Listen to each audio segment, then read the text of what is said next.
And he says here, young policy analyst, everything around our education and government is about policies. Until let's see what a policy analyst is going to be saying around this conversation and the way forward, especially now that another timeline has been given. Because right now, government is saying, warrior procurement and nyama, when the children start in January, textbooks in till maybe around April or thereabouts. On one can consider that or April. We are not assuming. All right, Intipocho, Geofrey Ocansey, are you there? Good morning. Good morning, madam. Thanks for having me. Oh, good morning to you too. Compliments of the season. We're grateful. All right. So please, Geoffrey, viewers, Geoffrey is a policy analyst and he's just going to help us with one major question that we would like to know. So we just found out that, okay, as it is right now, our children in the public schools from KG to primary are not going to be having the required textbooks available to them as at now.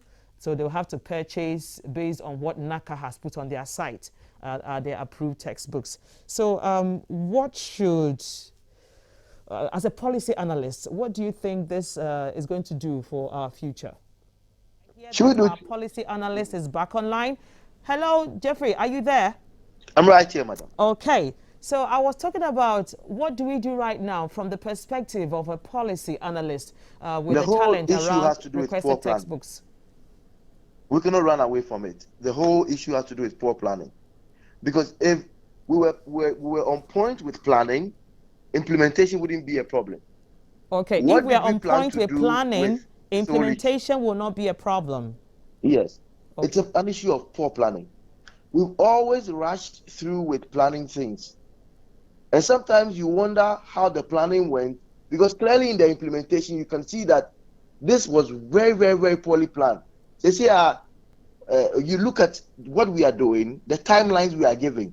The moment you start shifting implementation timelines, the first time you shift it, it could be just one of those errors that maybe might have happened, or maybe you are even planning to do it a lot more better, or maybe a minor change.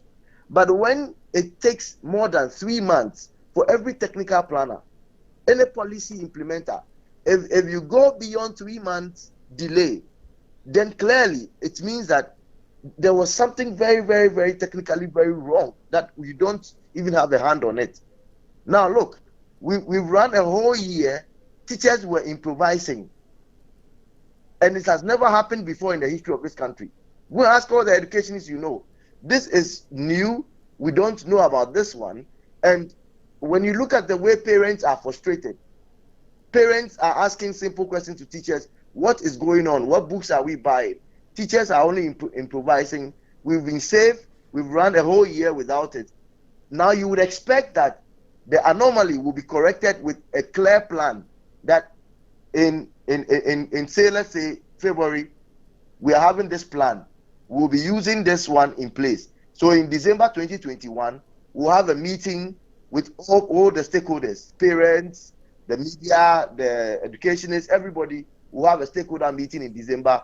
And that would assure people that in January, everything will be clear that we are using these textbooks, and then they are standing this stand of time. We are going to be teaching the teachers how to apply this textbook because of this gap that was created. That has not been said. All we are hearing now, as I speak with you, is an issue of a promise again. The moment a promise comes in after a long period of failure, it gives panic, it gives confusion. Look, the real teachers who are going to be on the field and implement whatever these people are going to bring as their policy plan, they don't even have a timeline, a finite timeline.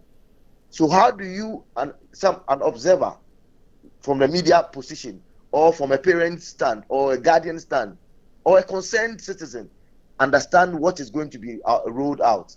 Clearly, the focus of government's policy, education policy, has shifted. Like a brother said earlier on, you see, we decided to go and do something that we had not planned for.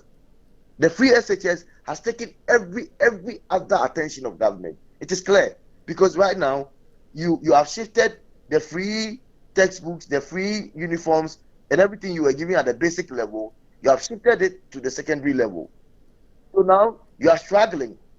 You know, it is ironic that even the manager of our resources, who is the finance minister, mentioned at the start of the free SHS that, look, there were people who were willing and ready to pay for the awards fees. So we should not have just done that mass push up. It has been the problem, the bane of our problem as a country.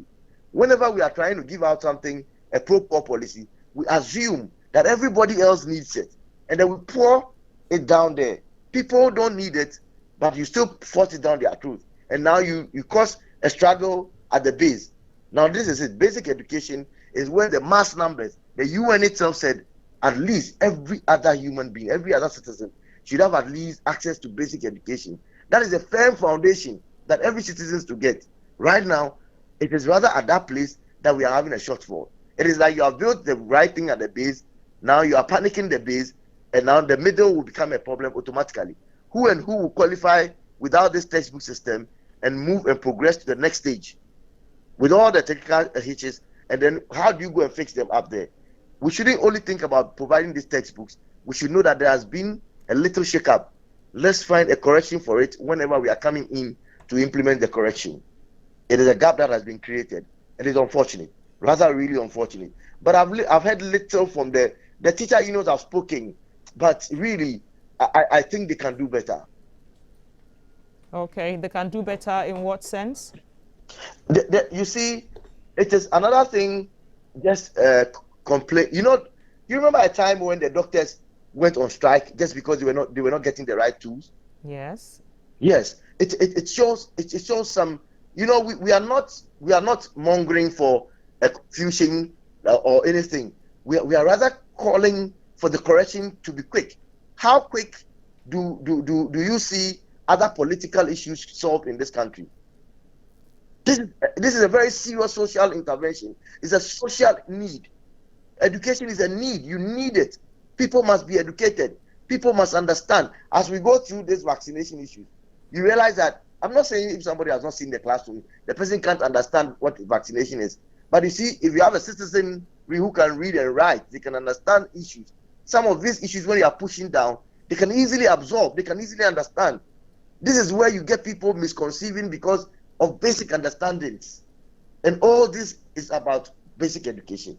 Educate the people. When you educate all these people, you would have done something for yourself. Meeting a UN target, yes, but then you have developed a generation.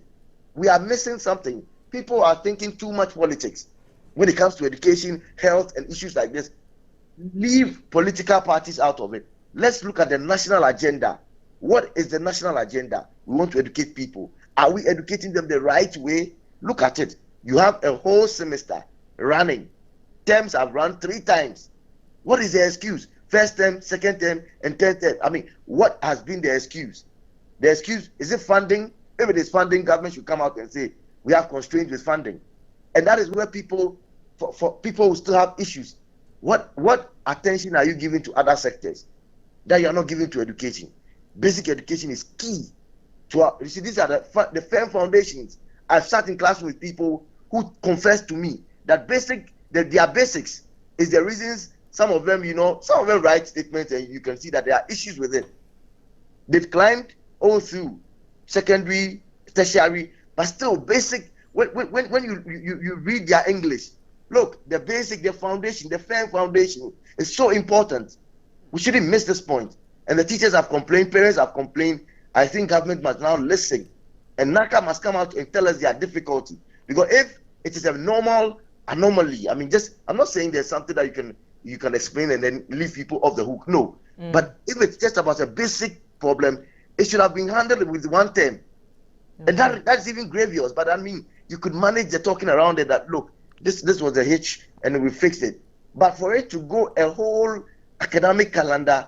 1 year, a child has sat in a classroom and teacher was improvising all through. It is not right. I mean, there's something not right about it. All right. Let's shift the argument to the real issues and solve these problems. This is education. Education is life. Every other thing you are going to be doing, if you are going to measure drugs in the house without the physician, he writes 1-3 times daily. You should have a fair idea. If you are a farmer on the farm, you are measuring chemicals to apply on your plants. If it's 1/2, it is half. And you see it as 12. you don't get it right, I mean, you might be applying the same fertilizer you've been hearing every day. Government is giving fertilizers, but it is actually we are having problems. It could be the misapplications. So we should not take some of these things for granted. Every other Ghanaian should have access to quality, universal, basic education. And this is the time to do it. Fix it now. You and I, when we train these people, educate them right, we are going to have the right doctors, the right security personnel, the right teachers. All these people are the ones you are dealing with today. They are not going to come from heaven. They are not going to come from anywhere. The prayer is right. It is good to worship God, call on God every day. But God has given us wisdom as people to apply this wisdom. All the priests we are going to have around, the teachers, the lawyers, these are the people we are training now. And why are we so pretending that we don't understand that professionals are not behaving professionally in this country now? Because we don't get it right with educating them. The classroom has a problem. Aside all the dilapidated buildings, aside all the lack of chairs and everything else that we have as a problem already, the basic ones that teaching and learning materials we are going to use. The reason why I can't give an excuse or explain it is that you remember just a year or two ago when they imported the massets and those the materials for the SHS yes, we remember. Students. Government was able to grant the same person who sold those things to us at a higher cost. The payment was accelerated, and the man was granted $2.6 million of tax exemptions. I mean, it is about interest. Put me on record. This is about interest. When it came to somebody who is importing massets and calculators, it was accelerated. I mean, do you mean to tell me all the SHS students, their parents, none of them could buy a masset and calculator for them? Look at the whole of Ghana. Doctors' children, lawyers' children. Properly targeting our social intervention is a problem. And we should do this for this country. Thank you very much, our policy analyst, Geofrey Ocansey. You put your plans and your ideas through that no planning will definitely lead to no implementation.